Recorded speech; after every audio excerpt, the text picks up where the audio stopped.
राजस्थान की सबसे प्रतिष्ठित भर्ती एजेंसी यानी राजस्थान लोक सेवा आयोग में बरसों से चले आ रहे भ्रष्टाचार की परतें अब ईडी की चार्जशीट में एक एक कर उजागर हो रही हैं। पेपर लीक मामले में गिरफ्तार और निलंबित किए गए आरपीएससी सदस्य बाबूलाल कटारा ने ईडी के पूछताछ में ऐसे चौंकाने वाले खुलासे किए हैं जिन्होंने आयोग की कार्यप्रणाली पर एक गंभीर सवाल खड़े कर दिए हैं। ईडी की चार्जशीट के अनुसार बाबूलाल कटारा ने स्वीकार किया है कि इंटरव्यू में अभ्यर्थियों को पास कराने के लिए सिफारिशें आती थीं और इसके बदले मोटी रकम भी ली जाती थी। यहां तक कि कटारा ने बताया यह प्रक्रिया व्यक्तिगत नहीं बल्कि संगठित तरीके से चलती थी, जिसमें आयोग के सदस्य और चेयरमैन तक शामिल थे। चार्जशीट में दावा किया गया है कि सभी सदस्य और चेयरमैन आपस में सिफारिशें साझा करते थे, जबकि पैसे उस सदस्य या व्यक्ति के पास जाते थे जो सिफारिश लेकर आता था।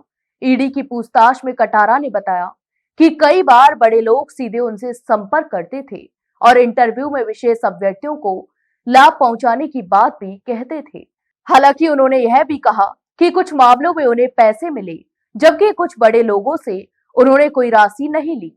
बाबूलाल कटारा के मुताबिक इंटरव्यू से पहले अभ्यर्थियों की फोटो और इंटरव्यू लेटर चेयरमैन या सदस्यों को भेजे जाते थे और फिर इन्हें अन्य सदस्यों के साथ साझा भी किया जाता था। कटारा ने बताया कि सभी सदस्य इंटरव्यू से पहले डाइनिंग हॉल में बैठकर आपस में चर्चा करते थे और जिन अभ्यर्थियों की सिफारिशें आती थी उन्हें मदद पहुंचाने की सहमति भी बन जाती थी। जिस सदस्य या चेयरमैन का अभ्यर्थी होता था वहीं उस अभ्यर्थी से पैसा लेता था। इस खुलासे ने आरपीएससी की निष्पक्षता पर एक बड़ा प्रश्न चिन्ह लगा दिया है। इधर जैसे ही ईडी ने चार्जशीट पेश की, बाबूलाल कटारा ने अपनी जान को खतरा होने की आशंका भी जताई। इसके बाद अदालत ने उन्हें जिला जेल से सेंट्रल जेल जयपुर में शिफ्ट करने के आदेश भी दिए हैं ताकि उनकी सुरक्षा सुनिश्चित की जा सके। यहां तक कि चार्जशीट में आरपीएससी की प्रश्न पत्र निर्माण प्रक्रिया का भी जिक्र किया गया है। बाबूलाल कटारा ने बताया कि प्रश्न पत्र तैयार करने की जिम्मेदारी मुख्य परीक्षा नियंत्रक की होती थी, जो चेयरमैन की गोपनीय शाखा के माध्यम से काम करता था। विषय विशेषज्ञों की सूची, गाइडलाइन, स्पीड पोस्ट से प्रश्न पत्र मंगवाने और फिर अंतिम चयन की पूरी प्रक्रिया कागजों में तो मजबूत थी, लेकिन इसके बावजूद सिस्टम में सेंधमारी होती रही। इस पूरे मामले में एक और बड़ा मोड़ तब आया जब यह सामने आया कि बाबूलाल कटारा को आरपीएससी सदस्य बनाने के लिए 1.20 करोड़ रुपए की कथित घूस दी गई थी।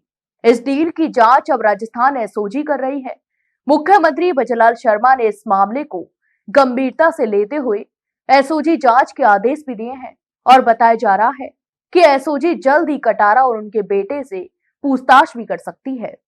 गौरतलब है कि आरपीएससी राज्य की सबसे भरोसेमंद भर्ती संस्थाओं में से एक मानी जाती रही है, लेकिन ईडी की चार्जशीट में सामने आए ये खुलासे न केवल युवाओं के भरोसे को झटका देते हैं, बल्कि यह भी सवाल खड़े करते हैं कि क्या वर्षों से योग्य अभ्यर्थियों के साथ अन्याय होता रहा है।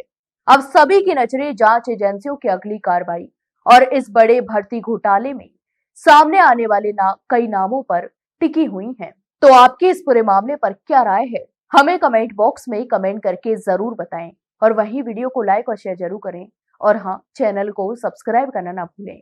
फिलहाल के लिए इतना ही, जल्द मिलते एक नई जानकारी के साथ, तब तक के लिए नमस्कार।